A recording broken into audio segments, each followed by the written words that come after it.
Hello! How's it going, everybody? Resi Orangi here, y'all's favorite orange music loving, yarn spinning cat boy, back yet again for another music talk stream. How's it going, everybody? How was your week? It's a very stressful time to be an American cat boy. What with our elections coming up.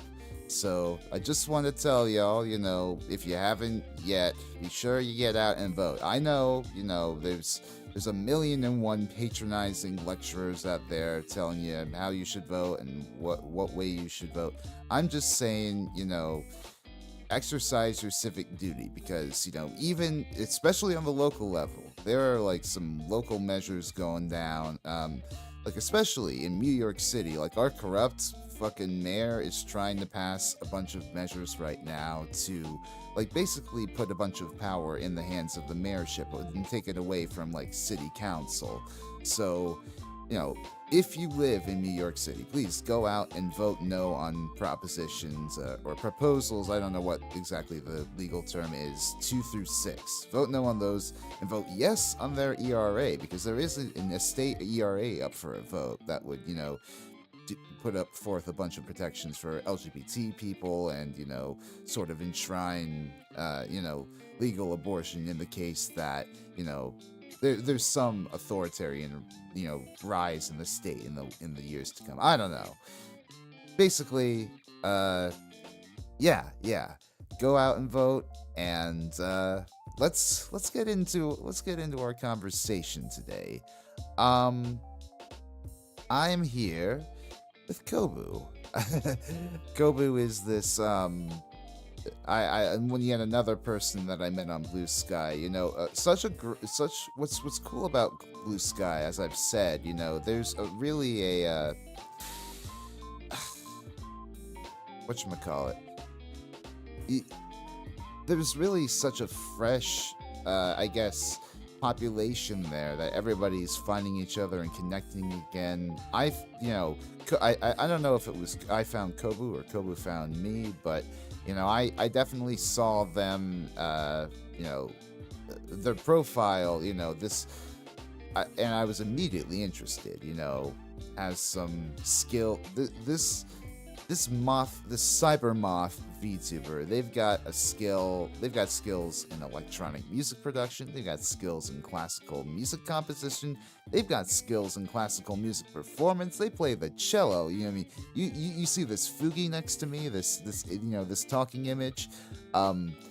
He plays the cello, and it's fucking lit. So everybody, won't you please give it up for Kobu. Hey. How's it going, my man? Welcome to the stream. Glad you could come on.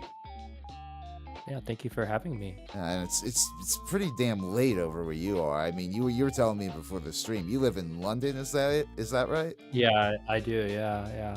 It's like midnight over here, but that's not too late for me because VTuber hours. So.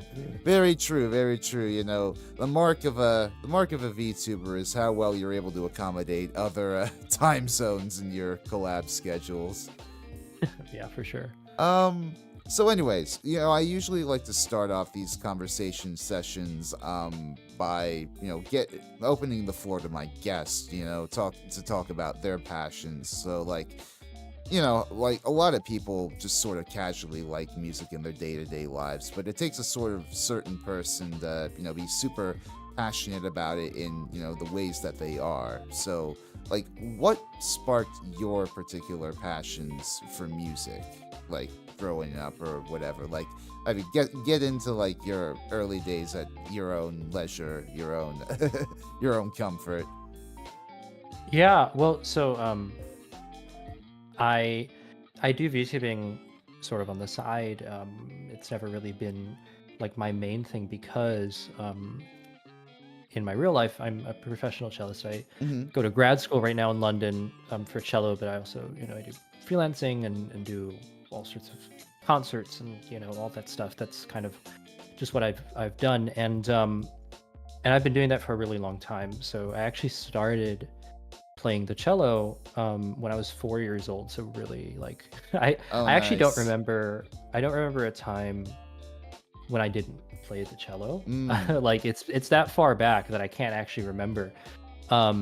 And it's sort of been, with me all my life. Of course, I wasn't like super serious about it as a child. I only got really serious about it and decided that, oh, hey, this is like something I want to go to college for. Yeah. In my teenage years, and so so I'm American, Oh, yeah. and yeah, and so I grew up in Chicago, and Mm. then I moved to New York and studied my undergrad in New York. Oh, nice. And yeah, and then I moved out to London for grad school.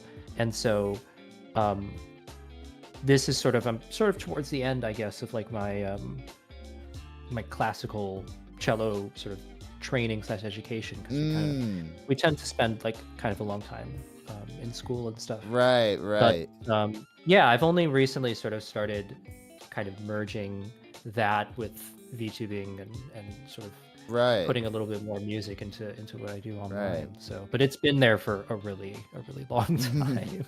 Why the Yeah. cello? Who introduced you to that? Is that something you discovered for yourself as a kid, or like, was it like your parent introduced you as a hobby? Yeah. So of course, I don't.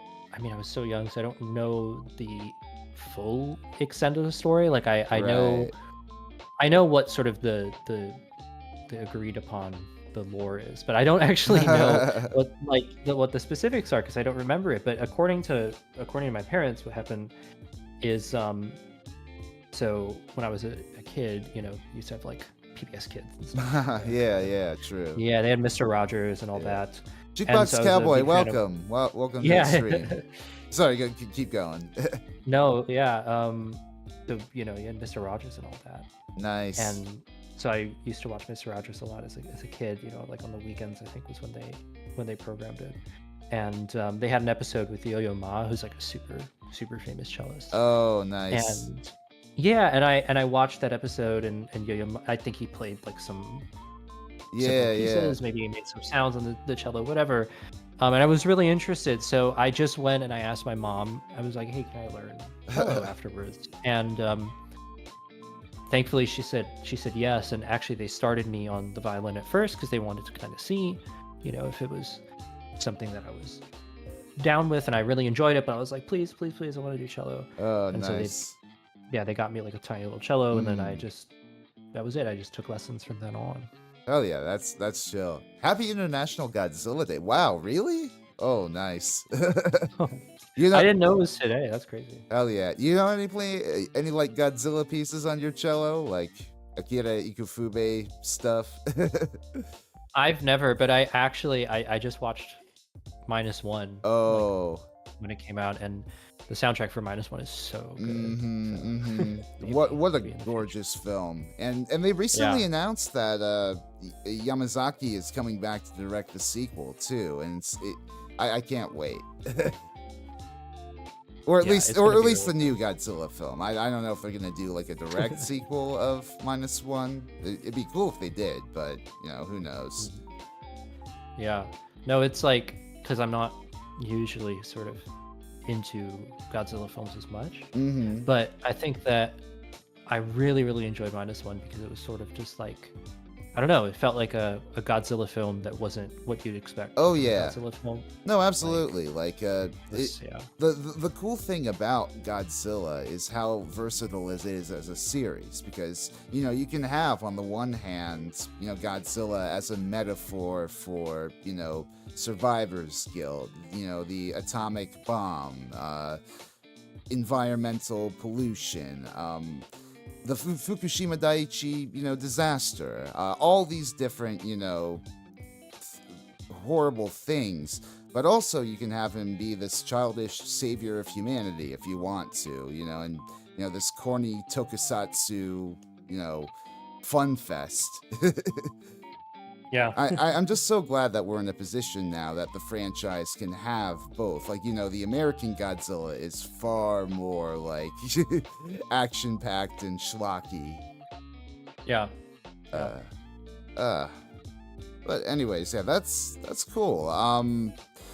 So, uh, how long have you been playing? I guess you said you picked it up at 4. Yeah, have you been like classically trained for that long, or like when did your training really begin? Yeah, well, so I'm 24, so I've been playing for 20 years now Nice, this year. nice. And yeah, I started with classical because that's kind of the standard, I guess, Right, when right. you start cello. I started with Suzuki, which Mm, is like it's like a method for young kids, and they have like 10 different levels, and then you go through each level, and usually you go through maybe like a level a year every 2 years. okay. Um, and so I did Suzuki, and I took private lessons, and then when I got older, like probably 12, 13 was when I started this. I started going to youth orchestra on the weekends, and Mm-hmm. and doing like small ensembles like string quartets and chamber music, and then also starting to do orchestra and everything. And then yeah, and then it just sort of kept on getting more and more sort of involved until it became my main thing. Wow. Yeah, that's that's crazy. I actually once played a string instrument, well, a string instrument myself. I played the violin for a few years in elementary school. I Oh I yeah. kind of fell into it though because it was I was at like a very young school, and they were trying to essentially conscript kids into like their arts programs. Like we had a choir, we had a orchestra that we sort of had to assign kids into, so we had some semblance of a program. And I was put in the orchestra. Never practiced the violin, but I I appreciated the orchestral music at the very least. It was fun. Yeah, I mean, a lot of my friends who are studying music now, like they also started that way. Like they just, ended up playing it in school, or they were playing something else in school and then switched to it. Yeah, yeah. I That's mean, definitely how a lot of people get yeah. started too. Yeah, I mean, me, thank God I was, by the end, what was it, by middle school, high school, I was, I don't know, I was falling out of violin, but, that was around that time that I was introduced to the Rock Band series, and I was like, okay, well, I might like, drumming and singing, so, then I got into playing, like, for my high school jazz band and in my choir, and now I'm on a completely different trajectory. I'm more of a drummer than a tonal instrumentalist. I ever could be that. Yeah, that's sick. No, I've always actually really, I think if I had to choose like a second instrument to sort of learn, Oh, I think it would nice. probably be like drums or percussion, definitely. Yeah, percussion. I mean, it's very versatile. I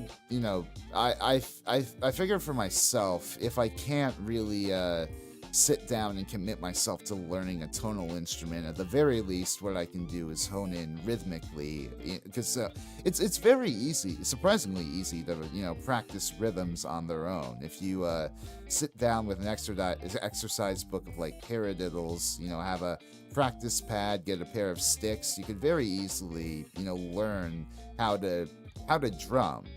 Well, not how to drum, more like how to sort of use your wrists properly, if that Yeah. makes sense. Yeah, it's like drumming is a very particular way of relaxing your body. You got to have a lot of hand-eye coordination. You got to have a lot of you got to have a lot of flexibility in your wrists. Hmm. It's a it's I've been drumming for 14 years. It's a very it's a very exponential process, I find. Yeah. Yeah, definitely. I mean, you've got to me, it's sometimes it seems a lot like piano, because you've got so many different things going on at once. Mm-hmm. And I think one of the easy things about string instruments is that everything's sort of connected, and that like one we're monophonic most of the time. And Yeah, so yeah. You gotta have more so than one to yeah, really get a harmony going. right, and everything sort of kind of bounces off of each other. We never really have to worry about, two things at once. Mm-hmm. But of course, once you get into like piano, and then Yeah. percussion and stuff, Mhm. there's all sorts of other things that you have to take into consideration, or sometimes you have to keep up one, line while the other line's going, and that's something that, I just don't train as much as a string player, and Oh yeah. yeah, it's a very important Piano's important pretty much a skill. percussion instrument. Yeah, I've said in the past, I want to sort of claim to be like a master of all-rounded of percussion. I've even taken my own lessons doing timpani and whatchamacallit, marimba. I've even had lessons in those when I was in college, but I've never really been able to do much with the piano other than flunk out a few chords. Yeah, I took piano as well because I was supposed to. I Yeah. was required to actually in my undergrad, and this just was not Yeah. for me. I mean, I think they actually did. I don't know if they encouraged piano lessons when I was in undergrad and, taking like music theory one, but I think I remember something to that extent. I mean, piano is basically music theory, the instrument. It lays out all the notes right there in front of you. Yeah, yeah. Uh, um, let me see. Um, so like classical music wise, what are your favorite composers? Are you like a classical era guy, romantic, modern? Yeah, well, I think that I can't really pick sort of like a certain era, but you know, for cellists, I think like Bach is huge for Oh us, yeah. No, I know because that the suites, yeah, those are like that one. yeah, the suites are sort of like they're like you're stuck with them for the rest of your life, Mm-hmm. um, and you can never truly really get them right, and I see. they're Yeah. just sort of present with you the whole time. So I think Bach is one thing that it's a bit above kind of everything. But I mean, also I really enjoy Ravel. Oh Like I yeah. really enjoy like more modern stuff like Shostakovich. Mm-hmm. Mm-hmm. Um, I love Dvorak. I think Dvorak is a super Yeah. underrated composer. And yeah, and then I'm also super into like very new, like very contemporary music because a lot of my work as a cellist in Oh real yeah. life kind of hinges around that. Like I'm not so much of an orchestra player or a chamber player, but I do a Right. lot of contemporary music. So like some very like recent composers still living, like Bright Chang, Caroline Oh. Shaw, Gabriella Smith. These are all like people who they aren't very famous, like they're not very big. But they're Um, living composers. That's cool. yeah, within classical, and like Jesse Montgomery as well, but within classical, like these people are super. They're kind of like pushing classical forward, and I think that they also have sort of the capacity to get out to an audience outside of classical, because that's like a really big problem for classical music, is that it's like not accessible, Yeah. it's just Yeah. not. Yeah, the people, they especially new music, they'll look at new music and they'll go, I don't really know where to start, Yeah. it doesn't really speak to me. But there's a really cool sort of like transition happening now where classical composers, a lot of them are maybe 10 years older than me only, or like Mm-hmm. 15 years. And so they grew up on all sorts of music, and they don't really want to make their music, super heady and complex and hard to Right. digest. They want to, put their influences that they've grown up with into their music. And so you get a lot of music that is very accessible. It's influenced by like rock music and pop music and Absolutely. rap and Yeah. jazz and everything. And it's um so a lot of that music as well is like some of my favorites to Yeah. play. I mean, that's what I love about our current era. There's a lot of eclecticism amidst genres, like not just classical. Like, you look at electronic music, you look at rap music and rock music. They're all intermingling. It's really cool. Yeah.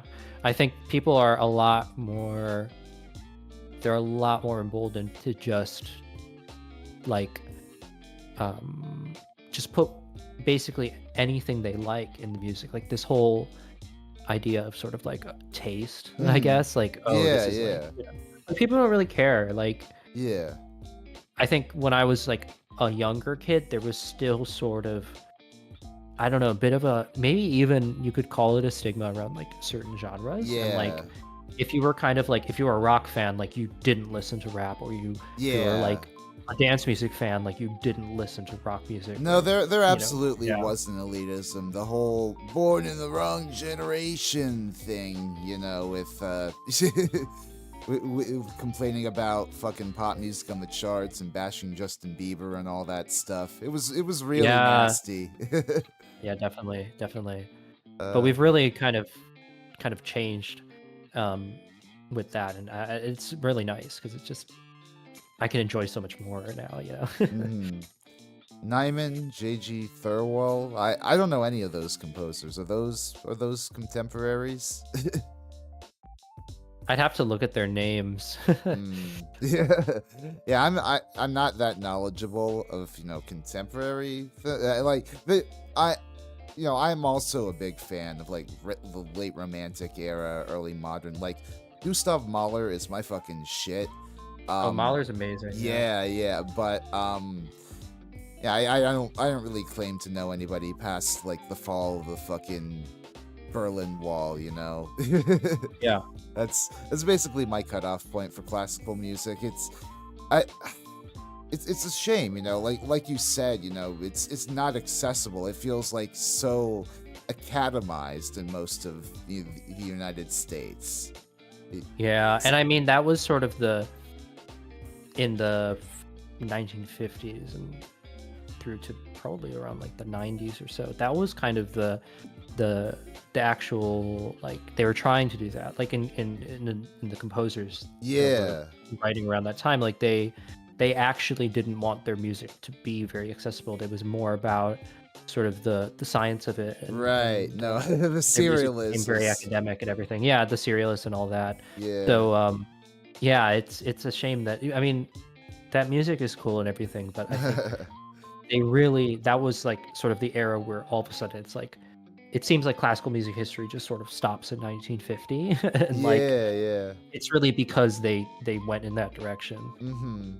Yeah, I mean, and also just like, I feel like in Europe the situation is a little different. Like I remember when I was over, I studied abroad in Vienna like a bunch of years ago when I was in college, and amazing experience. So I was we were all abroad in this conservatory. I didn't really train there, on an instrument, because I'm a drummer, and they they didn't really have like a jazz or rock drumming program in Vienna, Austria, if you can believe it. But what was it? There's just so much history there, and that because their government funds the arts so heavily, it's possible to get like dirt cheap tickets, for state opera performances, or like if you go to the opera house, like, and get in line like a few hours before the concert, you can get like these standing room tickets for only like €5, and it's such a great opportunity to see good art. And it's a shame we don't really have a lot of opportunities like that in the States, unless you're willing to spend a lot of money. Yeah. Yeah, I mean, they're here in Europe, like there's so much more um like they're so much more willing to go to a classical concert, I think, as well. Like Yeah, um I think in the States there's, yeah, again, there's still that kind of feeling that, oh, it's only for, a certain group or whatever. But I think in Europe, one of the nice things is because they're so proud of it, and because yeah, it's, a lot of the very famous parts of classical music, came from Europe. They feel sort of the need to kind of keep it going, and so yeah, like you said, they throw tons of funding at it, and then also people are just they're more willing to just take that leap and go to a classical yeah, concert. yeah. No, It's a shame we don't have more stuff like that in the States, but funding anything through the government is controversial these days. uh Yeah. Well, the thing that we do have though is that, we the state is we created like jazz and oh yeah. pop and rock and everything and rap and stuff and so I think bringing those influences into what we do with classical music is really something that's amazing and something that I've actually kind of found, especially since I moved to Europe, is that people in Europe, they really value that because that music that didn't come from Europe, Yeah, and so yeah. they appreciate it a lot. But sometimes it's a bit more difficult for them to sort of understand it or to find it, in places or just to kind of get immersed in it. And so Yeah. when I come there, an American from Chicago and then from New York, and I when I was in New York, I gigged and freelanced and did a Right. bunch of like jazz gigs and off Broadway stuff and Oh, a nice. bunch of things like that. Yeah. But when I come there to Europe with this sort of this experience, this is a really unique experience that a lot of people in Europe just don't get to have. And so Right. they really value that and are actually, I would say, sometimes even more supportive of what I'm doing than in the States sometimes, because in the States, I mean, everybody is like that. Mhm. It's nothing special. But then Yeah. you go to Europe and it's like, this is a very unique kind of experience that you kind of take for granted when you're in the States. But then you come to Europe and it's like, Yeah. I'm playing with a bunch of string players and they've like never played jazz in their life before. And it's a really great thing to be like, hey, so, try to That's help, true, help, when you think help back along. on the history, especially of modern classical music, it's a lot of looking at what the United States is doing and trying to incorporate that into their, music, like, thinking about like what was happening in Impressionism and, post-war France, like Les Six and all that. Um we definitely have contributed a bulk of really cool music in the popular domain. Yeah, for sure. And I guess that kind of segs into another portion. Walk me through your workflow. What goes through, like, when you compose some, like, how does like what you when you're composing something classically, how does that compare versus like when you're making something electronically, do you think? Is there a lot of overlap? Um, I think that they both sort of start the same way, but I think the way that I, of course, like realize the idea is going to differ. Of But course. whenever I feel like I only write or make music when I feel like I want to. Yeah, like yeah, yeah. And so usually, you get an idea in the shower or you're on your instrument, you're just like messing around. And if the idea is good, I'll just try to write it down as fast as possible. And if I have the time, kind of expand on it. Mm-hmm. Um, but really, it just is always, it starts from, improvising or just having that little seed. Um, and then I think usually with both things, I'll sort of put that down, maybe have an idea, maybe have a few bars or whatever. Mm-hmm. And then I probably won't come back to it for a little bit, unless unless it's really working, and then I'll just sort of bang it out in a pretty short span of time.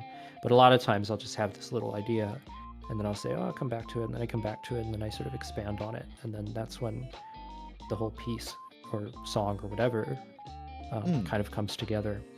But it's always kind of, I think, looking at it like I'm working with just building blocks. Like I'm working with this one idea, and then I can put that together with something else that I have.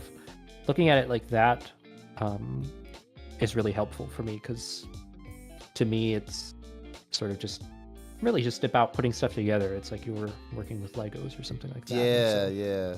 It's true. that's always the mindset that I have, no matter what genre of music Yeah. I'm writing. I mean, like, you probably have like extensive knowledge of music theory by this point, right? Like in all of the practicing you've done with your instrument. So I bet at this point it's just like taking like the right progressions, the right voice leadings, and acting upon that.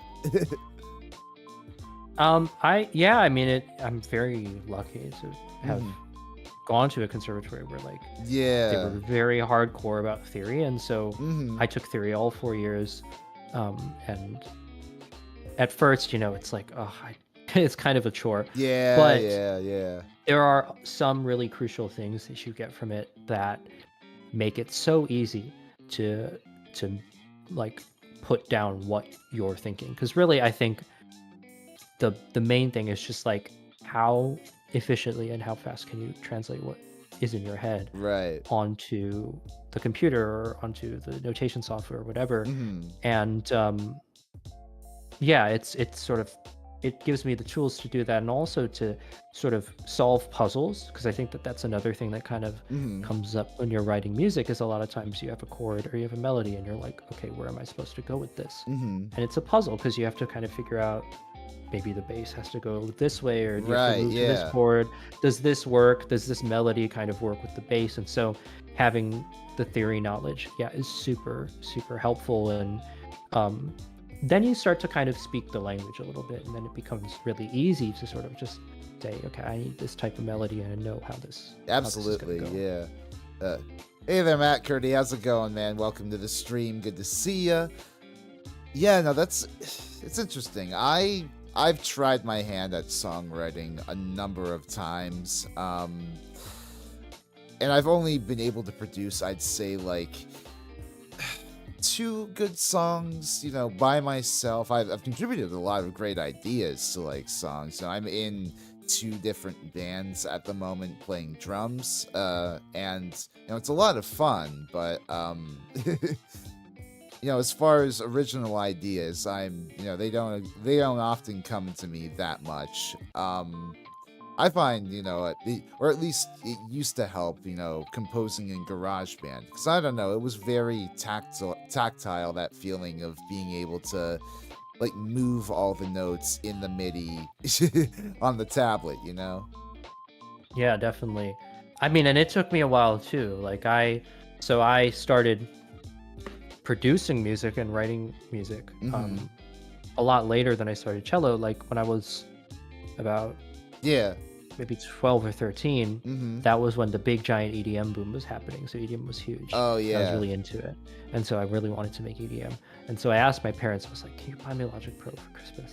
And so I got Logic Pro for Christmas. And it took me literally almost 10 years. Like I think I was, when I started, COVID was like late 2020. Oh, So yeah. yeah, like 8, 9 years before I could make anything that I could say, okay, I can like put this out and it can sound, Yeah, yeah. semi-professional. But it was just 8, 9 years of just making tracks over and over and over again, and Yeah. like none of them were at that sort of semi-professional level yet until Yeah. I was like 20 years old. Was that a steep learning curve, like getting to know like what plugins and mixes were like worked for your style of music? Yeah, I mean, I was completely self-taught, so it Oh wasn't. yeah. Yeah, I mean, it wasn't super steep. I think it was just really, really slow because it was Mm. so organic, and, I wasn't like super locked in, focused on it. I never looked at any tutorials. And so it was really just sort of finding my own ways of kind of doing things. And um, yeah, it took a really long time. I think, again, it was like, I think a good analogy is like learning a language. Mm. Um, if you just plop yourself down in another country and you have to learn the language by osmosis, you will at some point, but it's of course going to be slower Oh and yeah. sort of more erratic than if you sat down and did like 3 months of really intensive work on Yeah. the language. Oh dude, I have lost pretty much all my German. I used to have like a bit of German in the back of my head, when I was over in Europe, but Yeah, it's been a long time. yeah. Let me see. Um, kind of going off of you mentioned, Kobu's been around a while. You've built up quite the extensive sort of song catalog, on your YouTube and elsewhere, even before your time as a VTuber, how would you say your sound has evolved? Yeah, well, it kind of has to do with like how the channel evolved because Right. when I started Kobu, like I started in late 2020 and I had no intention of any sort of it ending up like this at all. Um, what I used it for was I was making, it was in quarantine for Hmm. COVID. I was making rap beats to just kind of pass the time. Okay. And I was like, all right, I should have a channel to put them on. Hmm. And so I made the Kobu channel, and I produced a couple rap beats for people and stuff like that. It wasn't so big. Mm-hmm. And then I started watching a lot of D&D on Twitch because everyone's watching Twitch at that time. Yeah. And I started making D&D fan music. That started to pop off a lot more than the rap beats and stuff. So I just was like, okay, I'll just make D&D sort of soundtracky fantasy stuff, tap into my classical. And so I did that for a bit. Then I was kind of getting tired of that. Oh, yeah. And so I went back to my original sort of, I guess, like first love in sort of production, which was EDM, dance music, which I was trying to do the whole time. And that also kind of coincided with shifting the channel into becoming a VTuber. By then okay. I had been streaming on Twitch and stuff, and people were telling me, oh, you should be like a VTuber and stuff. Yeah. And I was like, okay, I'll figure it out. And then I made the VTuber model. I made my first like strictly dance music EDM album to go along with the VTuber model, and then I just transitioned into, okay, I'm like making dance music, I'm making EDM. I'm doing other projects as well, but that's sort of my main thing because that's always really what I wanted to do, like, was to make dance music. Yeah. Well, EDM and VTubers are certainly go hand in hand. I had a person on here. I feel like I've had a few people who've made EDM, but like I had a certain person on a few weeks ago. His name was EXO, and he's like a DJ who's been around, since before VTubing, and got into sort of VTubing in a similar case to you, right? It's a very I feel like that's a very common entry, just like sort of, the making happy, feel good music with VTubers. Looks like Matt Curdy wants to know, any thoughts on the Suzuki method of teaching music as opposed to the traditional method? I am not too knowledgeable on, that, because I never took, classical music lessons that seriously. Yeah. Well, so the traditional method, I guess it's sort of like there isn't really any one, like it kind of differs on which a lot of times which country you're in. Oh, yeah. Like in Britain, they have a whole different sort of standard method for teaching people that if they're not teaching them Suzuki. Oh, that's interesting. But I've actually, so I've taken Suzuki. I've trained as a Suzuki teacher. So I've done like certification in the Suzuki method. And my teacher as a kid, and through high school, she was big on Suzuki, but then she also sort of she did it in conjunction with a bunch of other sort of pedagogical things that she had. Interesting. From her career as a teacher. And I think that Suzuki as a philosophy is really great. I think that it's basically the whole crux of it is that there's no such thing as inborn talent. Yeah. Every kid has sort of the potential to just do something. They have the potential to achieve, great things in whatever way, in any way. You don't have to measure them against like a specific benchmark, because that specific benchmark of success is going to differ for each kid. I see. And so it's like kind Suzuki, of like a one-size-fits-all model of training. Is that right? Yeah, sort of. I think it's just really, it's everything should kind of revolve around the practice of music, not as like a competitive or as a as sort of like a goal Right. oriented Yeah.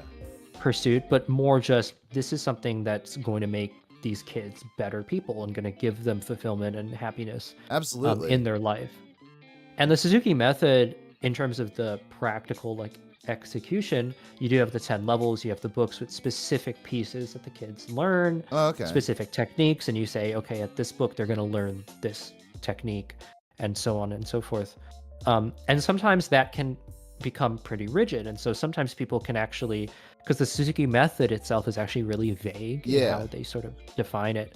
So sometimes people can actually make Suzuki into sort of very sort of, they churn out really technically skilled players, but they don't actually have a lot of musicality, or even sometimes it's not really sort of about, again, that positive experience Mm-hmm. in music. Just like Interesting. another big component of Suzuki is like group classes and playing with the group and being a really good like ensemble player and having Oh, great yeah. rhythm and stuff.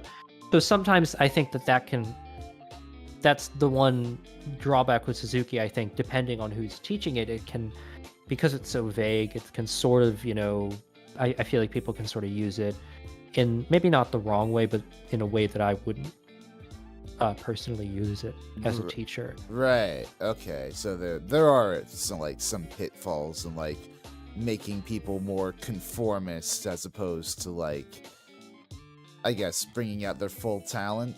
Is that right? Yeah, definitely. Or just giving them the flexibility and the freedom to sort of just engage with music at their own pace, Interesting.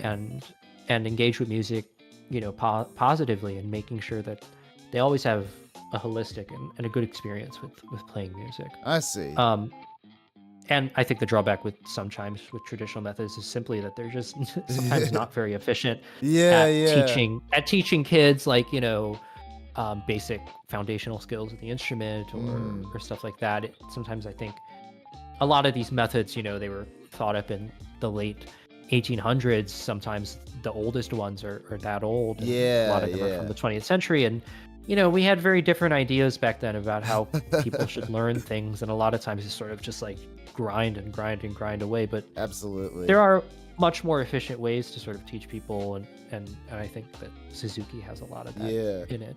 Apparently, according to Matt in chat, Adam Jones from Tool was accepted into a Suzuki program when he was a young violinist. That's interesting to me. I didn't know Adam Jones played violin. Are you do, Yeah. do you know much like progressive rock?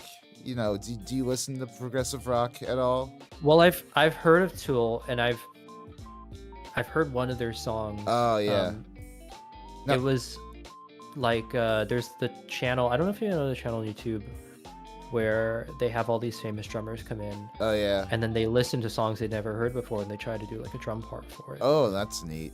I don't. Yeah, so they had a Tool song, and then they had like I think he's like an R&B drummer try to listen to a Tool song and try to come up with a drum part for it. But um that's all I know of them, and I know that their music is like super complex and really Oh yeah. yeah, like really really intricate. Yeah, no, Tool are fantastic. I've been a huge fan of progressive rock music for a long time, ever since back in the days when I was a fan of like the Guitar Hero Rock Band games. I think I was introduced to Rush through them. Then from there, I Okay. got into like Yes, Genesis, Emerson, Lake and Palmer, and like of course progressive metal like Dream Theater, Opeth, Hmm. Tool. Just like it's fantastic music. Like hearing how these rock musicians from the 60s, 70s, and beyond, have they been able to take like classical influence and translate it into more epic, dramatic rock music. Yeah, I've heard a couple Genesis songs. I Oh, think Genesis are yeah, fantastic. my mom really likes Genesis, and yeah, no, that it's good stuff, definitely. Yeah, I've been talking with a friend of mine off stream. He's been going through like a whole Genesis discography re-listen, and I've never really properly listened through them all the way, but I'm overdue. I love progressive Yeah. rock though. I'm actually in the works of in the process of making like a discography tier ranking of like all the King Crimson studio albums. I want to hopefully get that out like sometime before the end of the year. I don't know. Yeah. It's a donation incentive that I've been sort of I've had to the side for a while because I've been so busy with other things. Right, right. But yeah, no, it's a fucking amazing genre, progressive rock. What was it? I don't know. It was either that or like listening to Mitch Mitchell of the Jimi Hendrix Experience that convinced me that like I needed to learn jazz technique as a drummer to really up my game. Yeah. Because like before then, I was like really just sort of solid on the basics of like the like 1 and 2 and 3 and 4 and all that, like playing playing drums. But when it came to doing like complex fills and like being keeping time on the hi-hat, I really wasn't that good at any of that. Yeah. Well, I mean, some of those jazz trained drummers, Oh in yeah. rock bands, they're just so good. Like Mhm. I mean, jazz you drummers you in can hear, general, like yeah. when you listen to like going back to like there's that one Miles Davis quartet in the 60s where I forget what his name was, but the drummer in that quartet was a fucking I think this is gonna drive me wild. Give me 1 second. Second Davis. That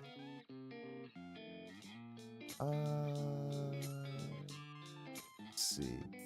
Quintet. Tony Williams, that's his name. Tony Hmm. Williams is a fucking fantastic jazz drummer.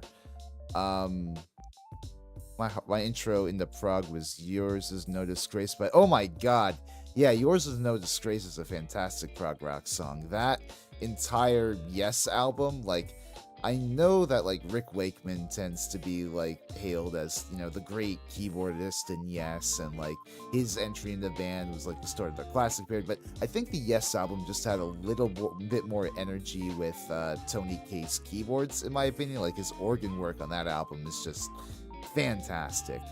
I love Yes. I definitely recommend it. Like checking out like Close to the Edge if you've never like heard of that album. It's like 3 tracks, like 30 minutes, very very solid rock. Oh wow. Let me see. So I guess sort of speaking of genres, we can get into like what are your favorite bands, artists, genres? Do you have any like favorite albums? And like how's it all inspired you? Oh, hey, 21st Century Guy, how's it going, man? Yeah, I mean, my music consumption is all over the place. I'm like, Mm-hmm. like literally, it's so chaotic. um, but I think that I guess if you had to put like sort of a Mount Rushmore, Daft Punk are huge. Oh, for hell me. yeah. They're like, I think they're probably my top when it comes to dance music in general. I think also Prince for sure. Oh, nice. I admit I need to listen to more of Prince's discography. He just made so much goddamn music in his life, you Yeah. know? Yeah, so good, so good. Yeah, Daft Punk, Prince. Who else are legends? I mean, in terms of rap music, I guess.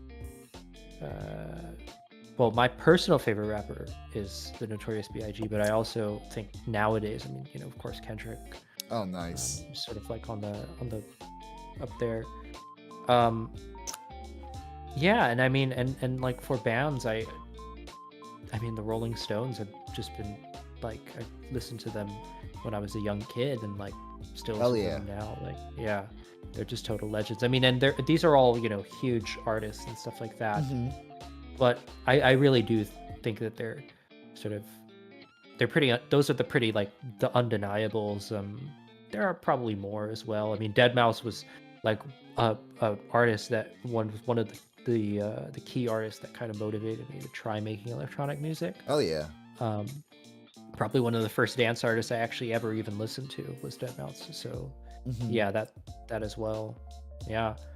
That's really cool. I claim I'm not that familiar with like the history of electronic music and like all the big artists and all that, but I have a lot of appreciation for it. Really, I guess like my entryway really into like rap music and like electronic music is like heavily sample based music. I love when artists take like a sample of an old song and refashion it into something like just completely transcendently new. Yeah. Yeah, definitely. Like Yeah. Have it's- you heard the Avalanches? oh yeah, no, I've Yeah. been meaning to. Like, I think I've heard, like, one of the songs off of Since I've Left You, but I haven't listened to that entire album. I know that, Yeah. like, it's just fantastic. Like, Yeah, because those are sort of like the gods of sampling, I mhm. would say. And yeah, they're so good, so amazing. uh, 21st Century Guy says that's a crazy Mount Rushmore of music, and I respect it. Well, I also, I mean, I would, you'd have to include Bach as well, and you'd have to include like Oh, yeah. Now, there was a. you'd have to include like Art Tatum or something. Like it's just gonna go all over the place. There was Like there was a point in my life, like actually probably right around the time of a fucking Vienna trip, where I held like Gustav Mahler on the same plane as like somebody like fucking Michael Jackson, and like there was one other like band or artist, David Bowie, I think might have been the one. I think it was David yeah. Bowie, Gustav Mahler, and Michael Jackson were like the three of my hyperfixations around that time. Oh, definitely. Yeah. No, Mahler is so good because I think people, they see Mahler symphonies and they're like, it's an hour and a half long, and they're like, I'm not going to be able to process this. Oh yeah. And so it can kind of intimidate people. But actually, I think Mahler's really easy to listen to because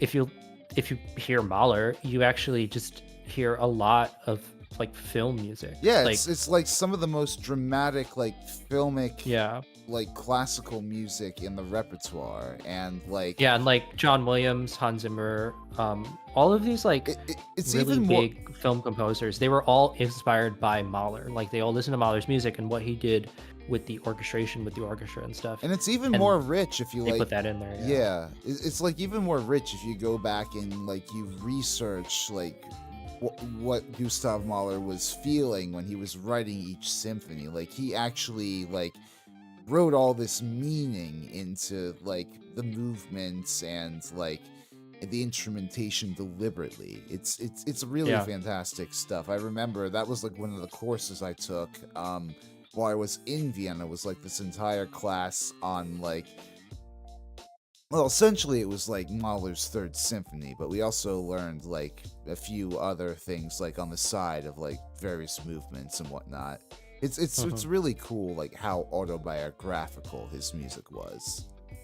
Yeah, and I mean, it's it's really long. It's an hour and a half or whatever, an hour, but it's actually not boring because like Mahler was a really like he didn't do messed up stuff, but he was messed up like in the head, and he had a lot of struggle in his life and stuff. Hmm. And so his music is just full of these batshit crazy moments, Yeah. like these things that people at the time were like, this is just too crazy. Like they actually, his music, they didn't really, the contemporary critics of the time and stuff and the Yeah. audiences, they weren't so into it, and he only started getting really big sort of after his death and stuff, because a lot of the stuff that he did with his symphonies were just so out there, and you can hear these things that are just like these sounds and these moments that will literally like, they'll blow your mind because you won't hear stuff like that. Like nobody has dared to go that far in a lot of Yeah. symphonies. Honestly, if he'd been alive for a few more years, he probably would have gone the same direction as Schoenberg and all those guys and went really fucking abstract and atonal. Yeah. Ugh. Um. Yeah. No. It's Like how and like how have all these artists sort of inspired like what you do? Like do you go on YouTube ever and like look up like rig rundowns or anything? Yeah, I mean, I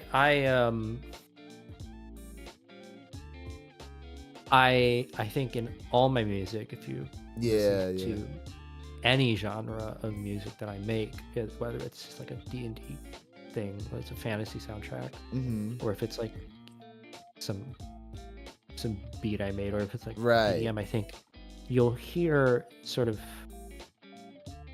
common musical sort of structures. Mm-hmm. Um, like I can't really write any classical music that doesn't have sort of EDM rhythms in it, and I can't really write EDM without sort of thinking about it with like classical theory That's sometimes. fair, And yeah. yeah, so things kind of always just sort of blend into each other, and a lot of my most favorite elements from like artists that I listen to and songs that I listen to, Mm-hmm. I kind of put them in there a lot of times just, inadvertently. Like it's just how you write. You never really come up with anything. Things just kind of filter through you, and they end up on the page, and you never really, like, nothing's really original, right? Like, Yeah, yeah, you're absolutely. just you're just remaking and remixing stuff that you've heard before. I So swear to God, there's been like one or two riffs I think I've come up with, and then like I'll give it like a day or two, and it's like, oh fuck, I actually just accidentally pilfered a King Gizzard riff. yeah, yeah. So it's yeah. Do you know King Gizzard and the Lizard Wizard? They're a fun band.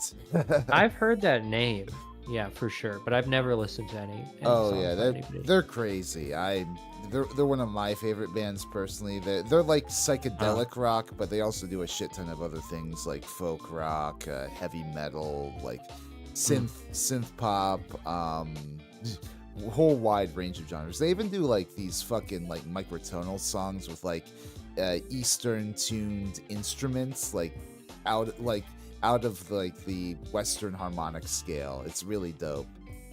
yeah, that sounds super cool. Yeah, and what was I gonna say?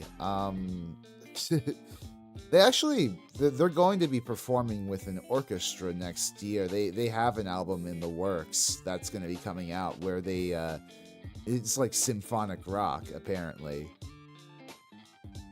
No, okay. King, Yeah. King Gizzard is like a box of chocolates, exactly 21st century guy. They have everything. Yeah, yeah.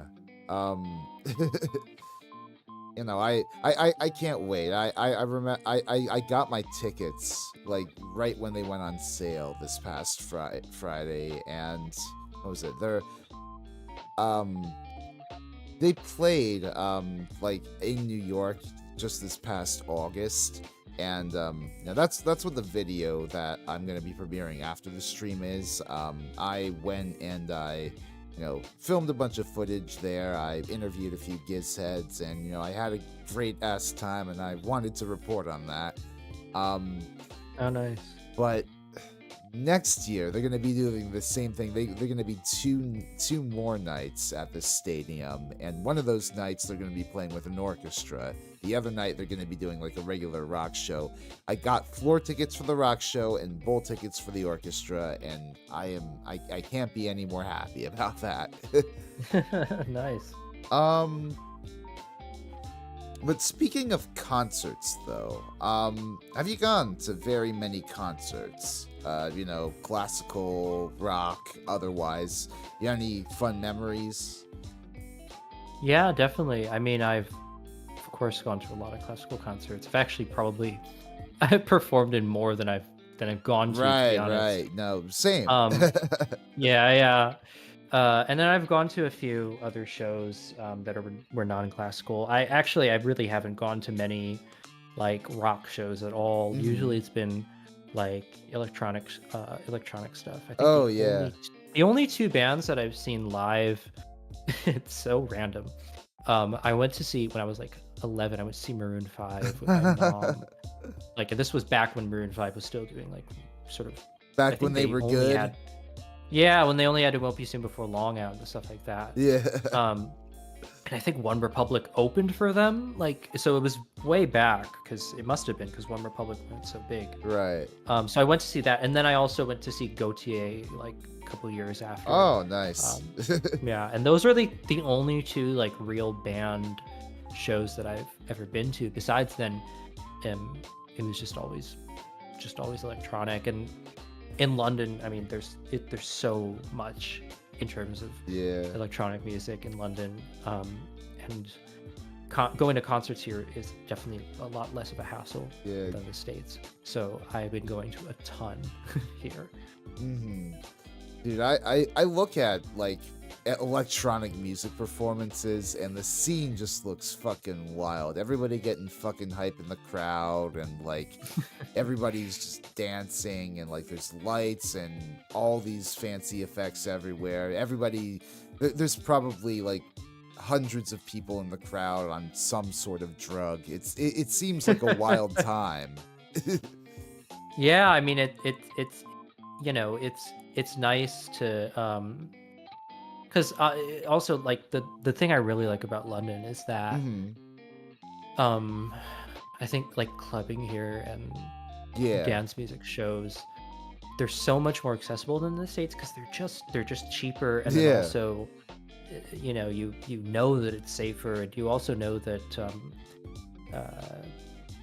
but the atmosphere is going to be a bit more chill than the States. I feel like Yeah. like clubbing in the States, like dance music, it's a bit harder to find a show that's not really intense, or like Yeah. at some club and then you have to pay like so much to get in. And Yeah.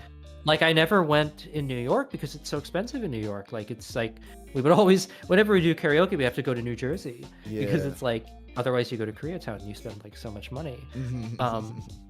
So but in London it's less so, and that's something I really appreciate about being here. Yeah. I'll be honest, I've never really appreciated clubbing that much, in my adult years. There was this one particular traumatic experience I had at a club in Vienna one time where what was it? Well, you were in Austria, so it's Yeah, like, I mean it was yeah, fun enough Germany for and like Austria. for some of the night. There was this one moment where I was flirting with a girl while dancing, and then found out she was with someone. I was like, okay, fine, I'll back off. And then I realized that I'd lost a fucking ticket for my coat check. So I had to go through this whole ordeal, at the coat check with the girl, to like trying to get them to check because I was afraid of going home in like some, frosty weather. I think it was like in the fall, so the sort of chilly weather out. I was afraid I would sort of come down with something or whatever, and I was just like tormenting this poor fucking coat check girl, like, did you check? And like, oh my god. I don't know, since then I've sort of found it hard to justify to myself, like, do I really want to go and put myself out there and look like a fool like that? It's a lot. Yeah, it's definitely a lot. Have you seen many operas? I'm curious. I've only watched opera twice. Oh, it's okay. not super my cup of tea, but That's fair. I do appreciate it. I was very fortunate. One of my friends, when I was still living in New York, her dad is part of the Metropolitan Opera Chorus. Oh, nice. So she gets free tickets to like every Metropolitan Opera concert, and she was like, "Hey, you want to come with and see?" I think it was a Verdi opera. I don't remember. Oh, nice. The name, but I went to the Met. I went to see it, and I mean, it was just production value was just so crazy, and it was nice to see. And then I've played in a couple operas. Playing in an opera is definitely a very different experience than watching it. It's so intense because you kind of have to be on your toes the entire time. Yeah, no, singers. It's interesting. Yeah, and then you're playing for a really long time. Like a lot of times you're playing for like 3 hours straight, and Yeah, It's an it's a interesting lot. experience being in the pit for like a theatrical performance. Like, Yeah. because like I've done that before for musicals too, where I've Hmm. played drums. It's kind of like you're acting too, almost, right? Where you kind of Hmm. have to get into it, like with your own dramatic intensity, but also follow like sort of like the bounds set by the director, or in this case, in your case, the conductor, right? Yeah. it's it's a really interesting experience. I had a fun time, like back when what was it? I had a friend who worked in this small theater company in Jersey, and Hmm. he would bring me out and we'd play pit orchestra for like essentially these elementary school, middle school, high school aged musicals. It was very very low key gig. I kind of wish I had more opportunities like that, but at the same time, I've already got like a steady part-time gig, and I'm doing this with the VTubing, and I don't want to add more onto my plate than is necessary. Right. Right. Yeah. uh, anyways, let's see. Oh yeah, so I remember seeing like when I was doing the research on you for this whole conversation, you said you were a member of the Vtuber Symphony Orchestra. I didn't even know something like that existed. What's what's the deal with that? What is the Vtuber Symphony Orchestra? Yeah. So, um, VTuber, the VTuber Symphony Orchestra, or VTSO, is it's the first ever, and I think the only still um, like a full symphony orchestra, and it's comprised entirely of VTubers. We come from all over. We've got people in the States, we've got people in like Australia and in Europe and stuff, and in Asia, Yeah. and we come together and we coordinate, and basically we just record and put up covers and medleys and everything, and um, it was started I think last year actually now, or at the beginning of this year. I can't really quite remember, Mm-hmm. because we've done two like big full orchestra sort of main projects, and then we've done a bunch of side projects as well. um but I was introduced to it by a friend of mine she's a VTuber, and then she sings and plays piano. um Okay. Her name's Envatilia is her name, and Oh, she's a nice. yeah, she's a longtime sort of person that I've worked with in doing music and stuff, and so she was like, "Hey, they need a cellist," and so yeah, it's really nice because so VTSO we have, of course, we have our main projects, which are sort of centralized, and we release those every once in a while. But Yeah. then we also do side project led by a whole bunch of different members. So we've done like little covers of Final Fantasy songs. We've done Mm-hmm. Baldur's Gate 3 cover, which is one that I led, and then we've done stuff from like our newest big cover was Madoka Magica, Yeah. and we arrange all of our stuff by ourselves. We mix everything by ourselves. We do the videos, Mm-hmm. and yeah, and we're all tight. We all Yeah. hang out every once in a while, How and does yeah. like I wonder how does a performance with like an entire orchestra work when you have to coordinate like the recordings of like all these different people over the web, right? Like how do you mix that? Yeah, well, I mean, that's thankfully for us, we have a really great director, Azure, who he is very good about organization, and we have pretty strict deadlines when it comes to recording, and we have everything sort of organized, and we put everything in a Google Drive folder, give people click tracks that they can work off of, and then we have, okay, we're going to record this part by this time, this part Okay. by this time, and then we have some really talented people in there who do a lot of mixing. Like, do you know Zephyriana? I don't She's believe a so. Yeah, or Cosmu is also with us. Mm. Those are two VTubers who are like they do mixing. Oh, So nice. they mix their own covers, but then they'll help mix VTSO covers, and of course I do some mixing, so I'll help around with that as well if I need. Nice. And yeah, so it really comes down to just having good communication, having very clear deadlines, Yeah. and then just having people who are willing to just chip in like whenever. So somebody will, ping the server like, hey, I want to do this side project or whatever. Mm-hmm. Let me ping this instrument, this instrument, this instrument, and then people will be like, I'm down, and then we'll just make it happen. Mm-hmm.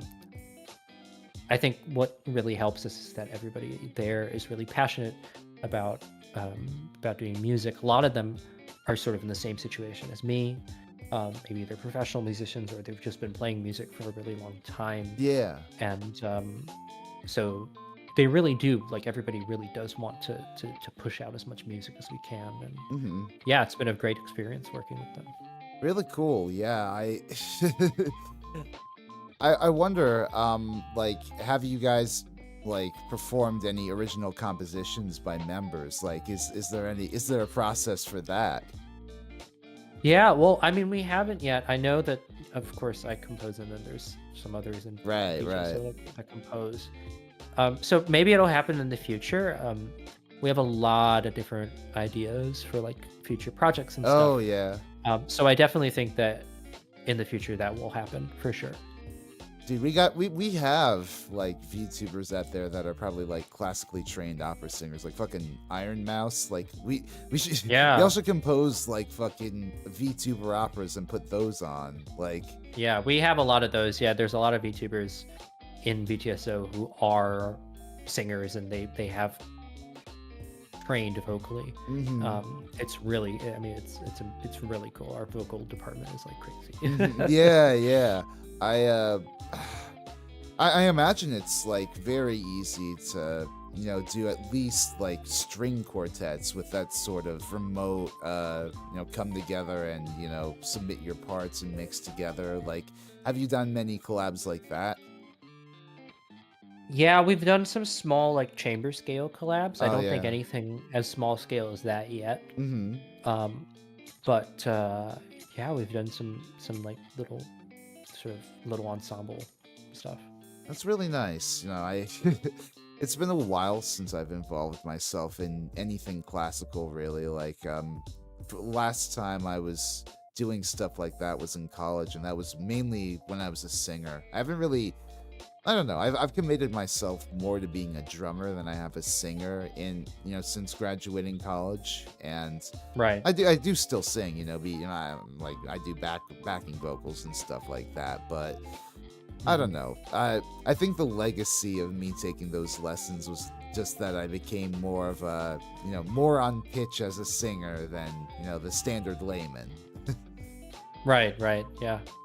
So I don't know. It's fun though. Do you do any karaoke at all in your own time? Are you much of a singer? Yeah, no, I'm not. I mean, I spend so much time on cello, and That's fair. yeah, like I it's not something that I'm very good at or that I try to sort of develop. Yeah. I think it's really important to just kind of, I had to do ear training classes in college, so I did have to sing. Oh yeah. And I think it's really important to at least do it, just to kind of see what it's like, because then you get an idea of it, and then it can help you. I mean, if you're writing a song, knowing how vocalists work. Oh my god, ear training and sight singing, man, that takes me back. Yeah. I'm rusty on that though. It's been a while Me since too. I used to be really good, with sight reading a piece of music. Like if you put it in front of me and we were like running it through in choir, like I would follow along pretty damn well. Yeah, the sight singing, I haven't done any of that in years, and I just sight read, but I've never, like, sight singing, I've never Yeah, done a very long time. it's fine. I'm more of a rhythm guy these days. Like you see me, like if I'm looking at a sheet of music, I'm usually able to glean rhythms at least.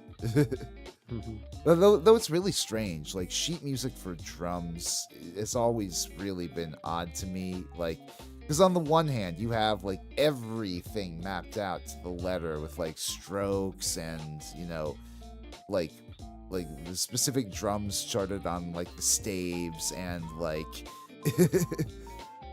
it but on the other hand, like then you've got like drum charts too for like big bands where like you've got like a few beats or like suggestions of beats, and then like most of it is basically left up to the drummer. It's really there to like inform them on what accents to hit at what time, Yeah. It's drumming. Yeah, drumming, I don't know how well it necessarily works in a sheet music framework as opposed to other instruments. Yeah, well, I've seen drums sheet music, and I don't know. It looks like moon runes to me. I Yeah. figure it out. Yeah, I mean, it's that's why I feel, that's why I feel pride as a percussionist. It's not as intuitive as a tonal instrument when it comes to like feeling what needs to be played. Yeah. No, yeah, definitely. Do you mind if I go to the bathroom real quick? I think I'm gonna check and see if I'm low on water too, Yeah, of course. Alright, I will be right back. Let me put up a tall glass of water. Yeah, I should get some water. Alright, be right back.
Okay, I am back.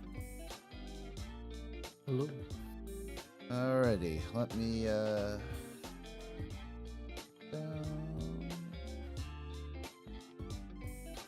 Voila, I'm here. Let's see. So, I guess we can talk now a bit more about specifically your VTuber career. So, what inspired you to be a VTuber? Yeah.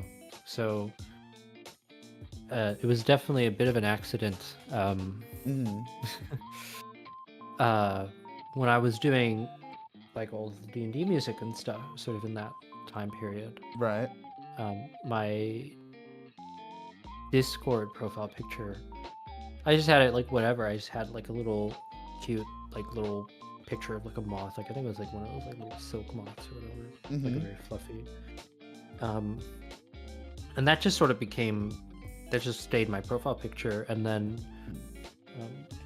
I went into streaming and stuff, and people were telling me, they're like, oh, you know, you have a voice for streaming, and like you could maybe do VTubing, like maybe with your little moth, because that's kind of almost like how everybody knows you by, right? And like the whatever, and the communities that you're in. I was like, okay. And so I called up my friend Stormrider, who's an artist, and I asked him, you know, can you make a VTuber model for me, basically? And it was his first time like doing a VTuber model, and then he also learned rigging for my VTuber model, which was really crazy. And he did an incredible job on it. Oh yeah, no, the model is sick, I think. It's very unique, and I really appreciate it, because it's like such a strange sort of design. But I think I really like it, and people seem to like it and stuff. But that was it. It was really just on a whim, and it was really just because, you know, people told me, oh, maybe you should try it, and I was like, all right, I'll try it and make it happen. And then I did it, and it just stuck, and it kept on being fun, so I kept on doing it. Yeah. Why a moth? A cyber moth? Just like moths? Yeah, well, I mean, because it was the profile picture. Oh, Right. But I also, at that point, I wanted to switch over to dance music and stuff. I was like, I kind of want to have sort of like a cyberpunk, cyber kind of theme for what I'm doing for like the channel and stuff. And so I asked him to make it like a robotic kind of thing. There you go. That's cool.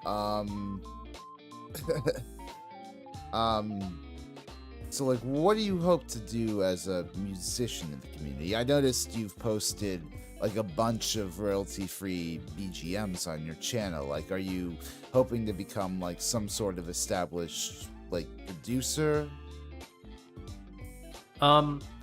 Yeah, I to be honest, I don't really have a goal. Oh yeah. Because like I'm so busy IRL with cello that for me, this channel and doing the VTuber stuff, it's more of a hobby. It's more of a hobby, but it also it's kind of important, I think, because it's sort of an outlet for me to just kind of step away from cello and from all of the IRL stuff. Oh yeah. And just kind of not be in that super intense, very, you know, very high stakes classical world. Oh yeah. And so I just like to try to keep it fun, and I think that's actually one of the reasons why I've been able to post so much music on here, is because I kind of just post whenever I want, and also whatever I want. Like if I just make something that I think sounds cool, it goes up, and so I guess that's the plan, right? For the future, is just to keep on posting stuff that I think is cool, and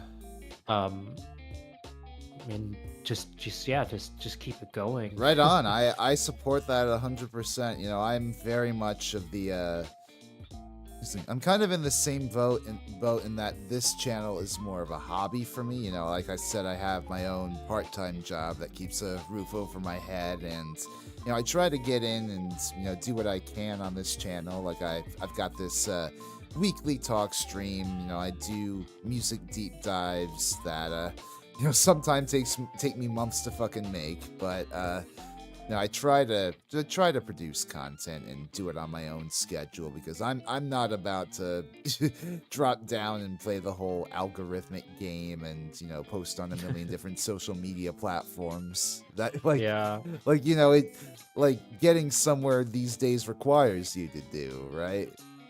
Yeah, It's and if you're trying to be like a music artist just on the internet, just independent, it's really actually very difficult yeah, to yeah, make music, to make money off of that. And um absolutely. I think really the only, like, Kobo actually does make me money, but it doesn't make me money in that way. It makes me money because people see the channel, they see what I've done, Right. and then they will commission me and they'll ask me to write music for them on commission, and then that's how Yeah, I yeah, actually make some money from Kobo. But I think that definitely. for the channel itself, just keeping it sort of just as something where I just post all of the stuff, it's Yeah. great because it gives people sort of Yeah, no, a view of all the YouTube range I have. Yeah. YouTube makes me jack and shit. Patreon, on the other Yeah. hand, Yeah, that's true. Yeah. Patreon is a god tier website. If you I would definitely I don't know if you ever you ever try to do like some sort of do musicians have Patreons? I think musicians have Patreons. Yeah, they do. Maybe Yeah. someday. Yeah. If you need another revenue stream. Patreon's Yeah, Patreon's fun. I don't know. I like the experience of interacting with fans who decide to pay me money for my hard work. Yeah, yeah, definitely. No, Patreon is a really good option. um do you have any like dream goals or collabs when it comes to the VTuber sphere? Like that, or Well, have you already had like your sort of dream collabs happen, like with what you've done? s- yeah, I mean, so unfortunately, I'm really, I'm not that in tune with like the VTuber space. Like, Oh, okay. I don't Yeah. I don't have time to watch anybody, but um so VTSO, we Hmm. did we got an Iron Mouse's stream like a few days ago because we made it like a presentation for her stream. I think she was getting like presentations from a bunch of people, and so we got an Iron Mouse's stream, and she was very, very kind, very sweet Wow, that's about cool. everything, very supportive. And that, I think, is a goal for, I think, not only me but just like all of VTSO. We would really love to work with her to maybe do a cover with her or something like that. I think that is sort of like, yeah, definitely that Dude, would be you guys our big pipe dream for VTSO. as backing to like her singing this operatic aria, that would just be Yeah. fucking incredible. Yeah, no, it would be. And we really want to make it happen. So I mean, we pray. God, the larger that VTubing gets as a medium, the more that I, think about the possibilities for like what we could do, in a live environment, not just like over, the internet, but also the physical in-person productions. Oh yeah. Like, Oh yeah. of course, Hololive is doing all the big shit nowadays, but like, also you look at like some of the indies coming up and like putting on their own concerts, and it's a really exciting time. Yeah, definitely. I mean, I don't think we've really set anything in stone yet. Hey But I there, know that a lot of Feline and Luna, how's it going? yeah. Hey Faye. I know that a lot of the VTSO members, we've discussed, about going to things like Offkai and going to Oh Softcon yeah. and stuff. And I think that would be, in the future, if that happens, that would be a very, very cool thing. Dude, it's so cool, like, getting to meet other VTuber fans in person. Like, I Mhm. was at Anime NYC, actually, a few months ago, just for a day, Yeah. but, like, I went in my, I went dressed as myself, and, I went to, like, they had, like, a HoloLive booth set up in the dealer's hall, where, they had like the VTubers streaming, in like with their own karaoke's, with their own panels, and it was just fun getting to go there and like see all the all the fans around, celebrating these weird digital people. Yeah, it would be really cool to kind of go there and interact with these people in person. I've never Yeah, done that. yeah. I mean, God, I've I've wanted Offkai since Offkai was a thing, I've wanted them to expand to the East Coast, so it's Yeah. easier to fucking get to an Offkai. But I am seriously contemplating biting the bullet and trying to make fucking the West Coast work somehow next year. You know, it's crazy. It's actually cheaper to fly over there than it is to fly from London to New York, which is insane to me because it's so much farther. But Really? I guess with like layovers, maybe that's easier to make it. But I don't know. I don't know anything about like for flight pricing. yeah, That's interesting. It's been ages since I've been out west. I remember I went there like once, maybe when I was like really young as a kid, and then another time I went out to Oregon for the intention of like driving back across the country with my dad. But otherwise, I've been a solidly East Coast cat for my entire life. yeah. No, I've only been as far west as like Iowa. I've never been farther. Actually, no, that's a lie. I've been to Vancouver, but that's in Ah, that's in Canada, so it doesn't really count. yeah, Pacific Northwest, don't you know? Yeah. Let's see. So I noticed, on your channel, you've remixed tracks from the Baldur's Gate 3 soundtrack, and also, you did your own, like, Final Fantasy thing. How was that process of sort of, like, making, your own remixes of video game music? It was fun. I mean, I'm a huge fan of BG3, and Right, yeah. it's my personal favorite video game, and it was, yeah, it's just a good exercise to do because all of these covers that I've done them all by ear. I don't have sheet music that I refer to for any of them. I just sit down and I listen to the tracks on YouTube and just rewind it and play it over and over again and just transcribe it from there. And it's just really great practice, and it's good exercise, for my theory chops and for my ear and for just everything. Absolutely. And then especially with the one that I did with VTSO, like putting that together and hearing the arrangement sort of come to life. It's really cool to see something that you have it on in notation software and stuff. Yeah. And then you're like, oh, this is going to sound great, and then you hear it and you're like, this is totally even better than I thought it was going to be. So I would definitely love to branch out. I'd definitely love to do more video game covers. I think maybe Dragon Age might be the next thing for me. I'm happy to have had that experience too in the past, of taking songs you like and, trying to arrange them on sheet music.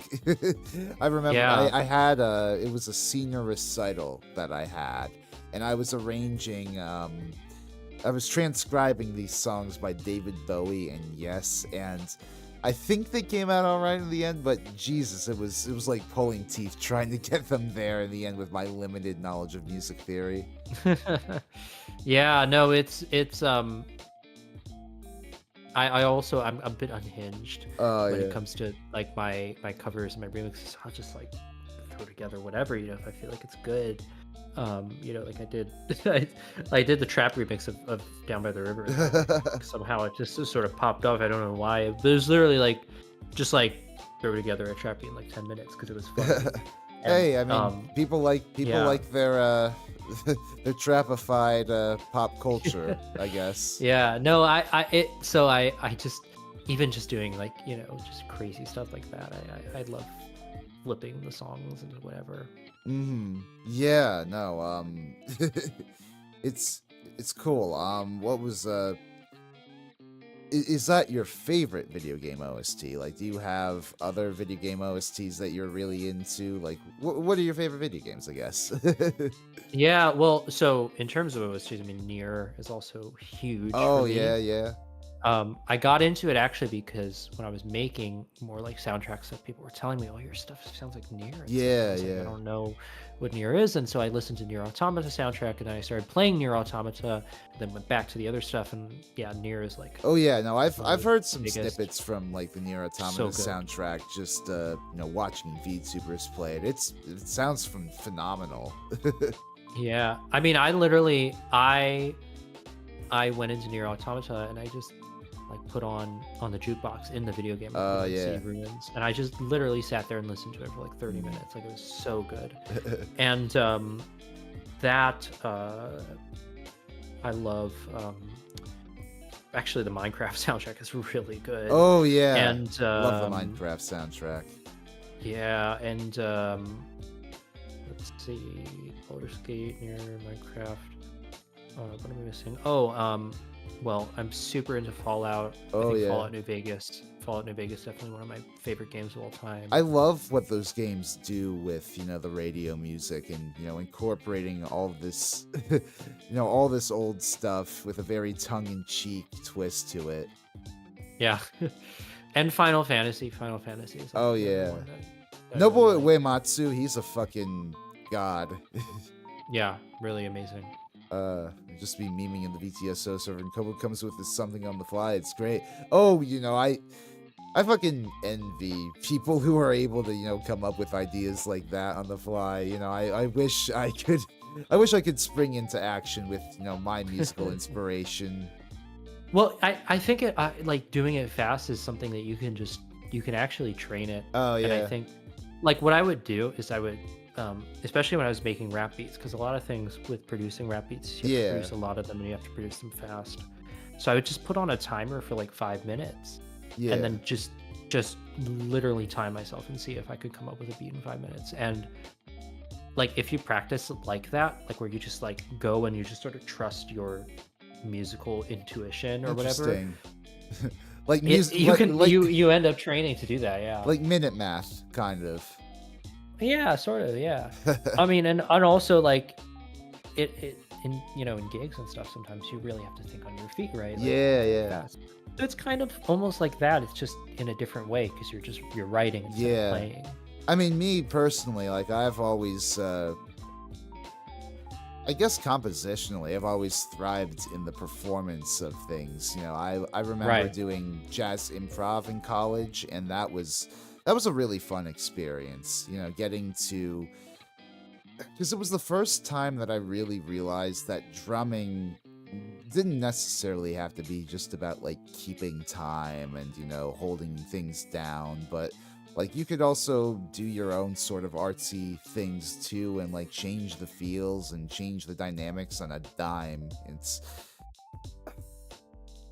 I don't know. Yeah. It got me to really open my open my ears when it came to like listening to others and collaborating with them.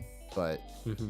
I don't know if it I don't know if when it comes to like translating like the ideas into my head into like explaining what I want others to do, it always sort of fails. unless I have access to like an app like GarageBand. Yeah. Sometimes you just have to play. I've done a bit of jazz improv, not too much, but I have done some, and Yeah. it's simultaneously really freeing and very fun, but then also very terrifying. Oh yeah. Because I mean, as a classical musician, everything's written down for us Mhm. all the time, and so we're always just following. And in jazz, you just kind of have to take that leap, and that's something that, as a classical musician, that's like you kind of have to work to kind of get over that. Once you get over it, it's super fun, but Mhm. it's a bit scary. In the It beginning. is terrifying to learn how to jam. It's sort of a process of like surrendering your ego, almost like knowing like when to listen out for others, when to like take cues and like sort of add on to them, and like when to really hang back and not really get in the way of things. It's a very, I mean, I would say it's an egoless art, but of course, the damn point is, there are like solos and forms and stuff, and you just have to figure out a way to keep things fresh from solo to solo. Yeah, And definitely.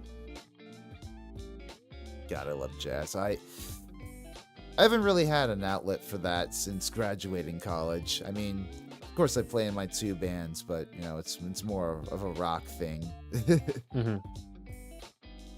Have you ever been in a band yourself? I mean, or do you just play do you just play in orchestras? Well, yeah, I've played with a bunch of like different setups. I mean, I've never Okay. been sort of a regular in a band, but Right, but you've guested on like songs and stuff before?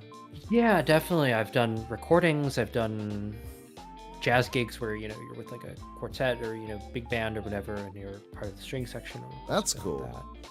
Yeah, and I have a couple friends back in Chicago. Whenever I'm in Chicago, I just come in, um, jam with them, maybe play some keys for their band. Nice. Yeah, I've had a few experiences with that. Um, it's really, I think that's actually something that's really important to kind of seek out if you're a classical musician, Yeah.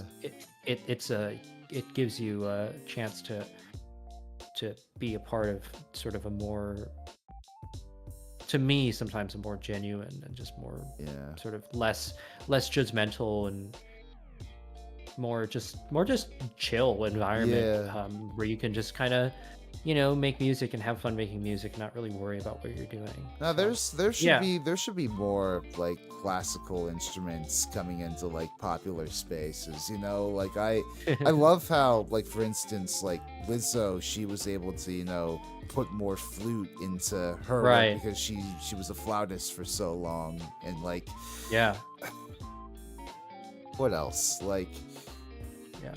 Well, I mean, even before her, like, I actually, I mean, they're like whatever they're, yeah. but Clean Bandit, I do really appreciate how Clean Bandit, kind of, they put strings in there, and they can obviously play, and Yeah, yeah, they yeah. would kind of incorporate that into the songs, and um, yeah, I always like that as well. And Mm-hmm. yeah, I mean, strings. There's so much for us to do. I've done a lot of like session playing for like popular music and stuff, and that's always, oh, it's so fun. So fun. Yeah, oh my god. Long gone are the days when we would have fucking orchestras accompanying dance music and with disco, but Oh God, yeah, like I go through wish Beethoven. like some of those fucking arrangements are fucking stellar. Like if you ever go back and listen to like Donna Summer's Last Dance, like the 12-inch Oh, it's extended so good. version. Ugh, so good. Yeah, those old and like the old Motown string arrangements and stuff too. Yeah, Yeah. yeah, absolutely. I love I love like that sort of synchronization of like mixing like pop and classical and rock and all that. It's the it's the voice of our generation, I guess. Yeah. Uh let me see.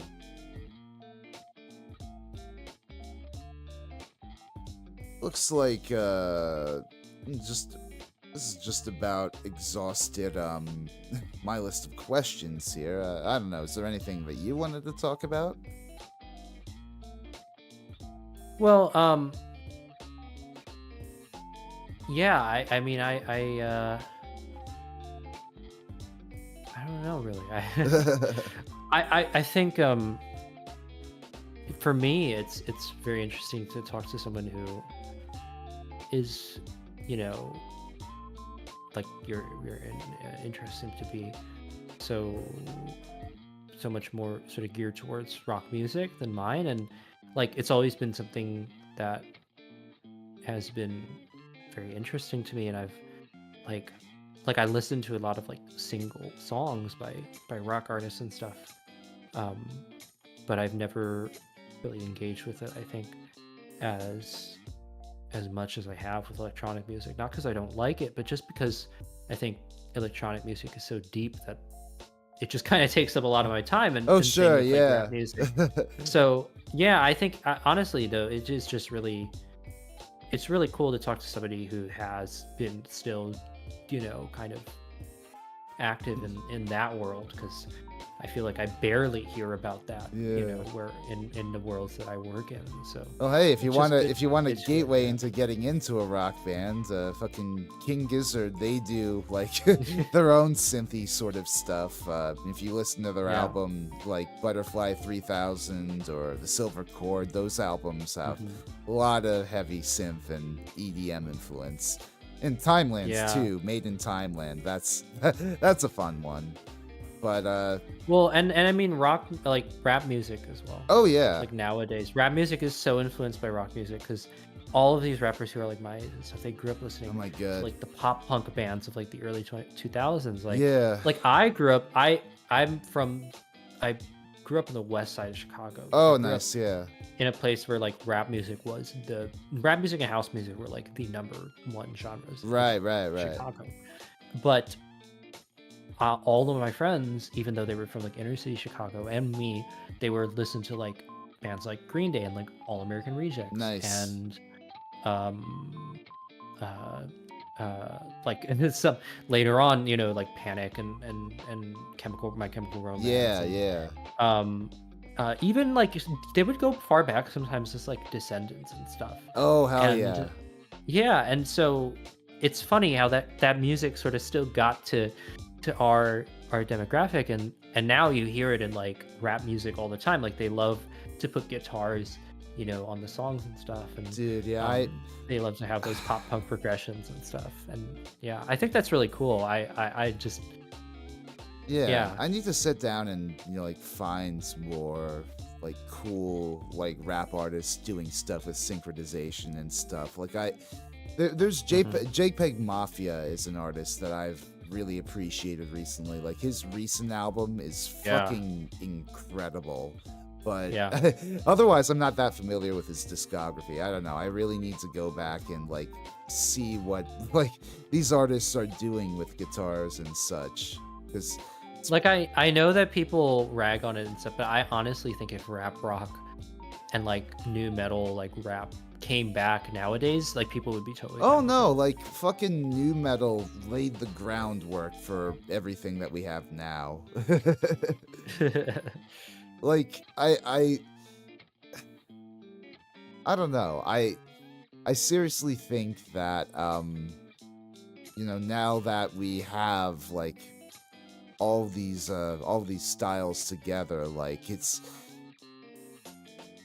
it's hard to like really say like if any genre like needs saving or whatever. Like what like the whole line about like rock music is dead, or like this band saved rock music, I always found it a little bit I don't know, quaint maybe to talk about when like Mhm. I don't know, rock music is like no genre is ever dead. I think it's only just Yeah. evolving and taking on more influences from like what's going on around it. To me, it seems like it's actually even more sort of alive now than it has been maybe in the past 10 years. I mean, Yeah. there's a lot of the most popular songs in the world, like the Olivia Rodrigo album is Oh, like yeah. full of basically Paramore and Yeah. like Maneskin is like, I don't even know how many like streams they have on Man, on that's good. Spotify. Oh my Like god. I feel like and the Stones came back. They have like a new album and stuff. I feel like rock music is actually doing better now than it was maybe during the early 2010s. I definitely think that there are more artists now that are making rock that I guess they're taking more advantage, I think, of what's going on nowadays with streaming and Yeah.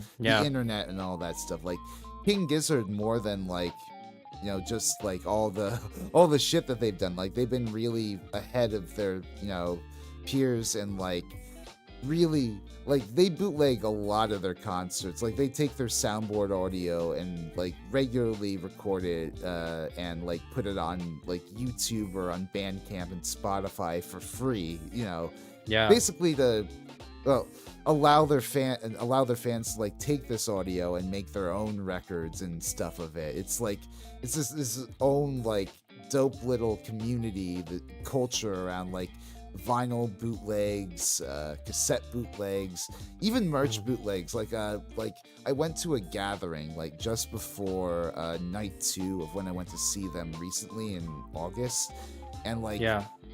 there was like merch everywhere. Like people were selling their own like bootleg shirts, like stickers, tumblers, all this merch. It was fantastic.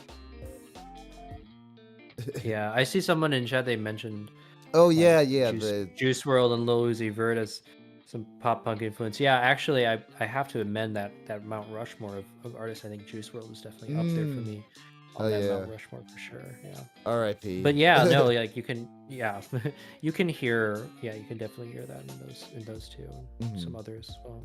Wouldn't say rock music is dead, but more so the circle has gotten smaller. Oh yeah, like 100 gex and all of what they're doing. I mean, like, I feel, like rock is definitely, it's not the genre that is commercially like relevant right now, like as a whole, but like I think it's super resilient, and I don't think it's on its way out or anything like that. I think the scene itself is totally fine. It's just on a smaller level. I mean, I don't think, and I think dance music is like that too. I mean, we had the EDM boom in the 2010s, and it's not like that anymore. I mean, I think that if you're not rap, nothing can compete with rap music nowadays. I think rap music is just the biggest genre in the world. And it doesn't matter, what genre you are, you're not going to be able to compete with it. So, but the thing is that people are they're so cool about just sort of letting different genres kind of continue to kind of blossom, and they're totally cool about, if I like this, I like this, and I just want to keep listening to it. So. Well, I've had this sort of pet theory for a little bit recently, where I'm thinking like most popular genres of music, at least since the advent of jazz or what have you, they usually have like at least a 50-year sort of shelf life in the popular consciousness, because at the first, like it's usually for like 2 generations where like a genre of music is like the edgy avant-garde of the day before it becomes settled and part of the establishment and something that's dissected by academics and all that. It becomes normalized, right? Like, and I feel like at the moment hip-hop is sort of going through that sort of process of like being normalized and incorporated in the mainstream, and that's now where we've got a whole bunch of other genres coming up and trying to assert their own I guess voice in the like, I don't know what the new rap or the next big like culture shifting form of music it is, but whatever it is, we're due for one. We're well overdue for one. Yeah, I mean, even country coming back. Oh yeah, country's fucking massive right now. I don't know. I need to listen to more country on my own time, but I've never really appreciated it that much. Yeah, no, me neither until very recently, and then I just because I don't really care anymore. Like I just kind of listen to everything, and so I just was like, "Fuck it, I'm gonna listen to some country," and I actually really started enjoying it. Alright. Well, I hate to cut you off now, but we're coming up close to 9 o'clock, and I've got a new video premiering pretty soon. It's like I said, it's the I reviewed. I went to Forest Hills Stadium back in August to see King Gizzard, and I'm reviewing both of their gigs in that video. So if you'll stick around, I'm going to raid into that room. But Kobu, thank you so much for tuning in, for joining me for this stream today. Yeah, no problem. Thank you for having me. Yeah, where can people best find you? Yeah, so you can find me at linktree.kobu or linktr.ee/kobu. Yeah, let me drop that in chat for you. Yeah, also I'm mothkobu, twitch.tv/mothkobu, and then YouTube, I'm just youtube.com/@kobu. So that's where you can find me, and then I'm on Blue Sky as well, which you can find on my channels, and that's where I will put out all my updates and all that stuff. Go check them out, guys. The Linktree has everything. Yeah. Go check them out, guys. They got some good music on their channel. Thank you. Yeah. Yeah. All right. Well, thank you all so much for tuning in as usual. If you're sticking around for the actually, let me see if did I even set it up where it redirects into here we go. Okay. So when I end the stream, we're gonna hop over to my new video premiering soon. But thank you all for tuning in. If this is your journey to, if this is your sign to log off now and have dinner or what have you, I know I'm feeling pretty hungry right now, and will be eating pretty shortly after this premiere. But anyways, thank you all for tuning in. I've been Rezi Orenji, your lazy orange catboy, and I will see y'all next time. Bye-bye.